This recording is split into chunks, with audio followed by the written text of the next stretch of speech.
Hello all. అందరూ ఎలా ఉన్నారు? నేనైతే ఇన్‌స్టంట్ జున్ను చేశాను. నేను వచ్చేసి కామధేను జున్ను పౌడర్ అయితే వాడాను. దీంతో అయితే టేస్ట్ చాలా బావుంది. ఇక్కడొచ్చేసి హాఫ్ లీటర్ మిల్క్ అయితే ఒక ప్యాకెట్ వరకు మనం జున్ను పౌడర్‌ని యాడ్ చేసుకోవచ్చు.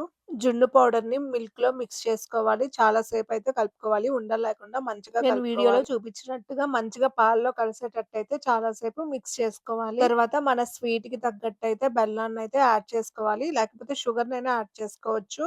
కొంతమందయితే స్వీట్ ఎక్కువగా తింటారు కాబట్టి కొంచెం స్వీట్ ఎక్కువగా యాడ్ చేసుకోండి. తక్కువ తినే వాళ్ళకైతే తక్కువ యాడ్ చేసుకోండి.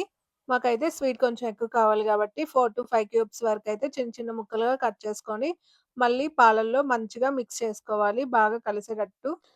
ప్రెజెంట్ అయితే నేచురల్ జున్ను దొరకడం అయితే చాలా కష్టముంటది. విలేజెస్‌లో కూడా ఈ మధ్య అయితే దొరకడం లేదు. ఇంకా అలాంటప్పుడు మనకు ఆప్షన్స్ లేవు కదా! ఇలా ఇన్‌స్టంట్ జున్ను పౌడర్ అయితే కొనుక్కొని మనం అప్పటికప్పుడు 30 మినిట్స్‌లో అయితే రెడీ చేసుకోవచ్చు. జున్నొచ్చేసి గడ్డలాగా అయితే మారుతది. ఒక 30 మినిట్స్ మనం స్టీమ్‌లో ఉడికించుకున్నట్లయితే. ఈ మధ్య షాప్స్‌లో కూడా ఇలానే తయారు చేసైతే అమ్ముతున్నారు.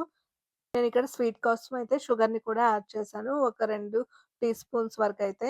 ఇంకా 10 మినిట్స్ వరకు ఇలా మిక్స్ చేసుకుంటూనే ఉండాలి. బెల్లం కూడా గడ్డలు లేకుండా పాల్లో మంచిగా కరిగిపోతుంది. కొంచెం మిరియాల పొడి, అలానే యాలకుల పొడి కూడా వేసుకోవాలి. టేస్ట్ అయితే బావుంటుంది. 2 మిక్స్ చేసుకుంటే.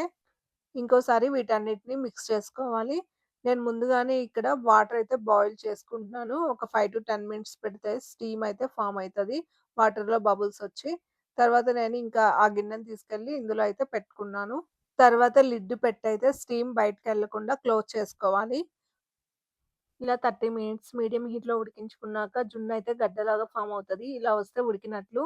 ఇంకా టేస్ట్ అయితే చాలా బావుంది. మీరు కూడా ట్రై చేయండి. వీడియో నచ్చినట్లయితే ప్లీజ్ సబ్స్క్రైబ్.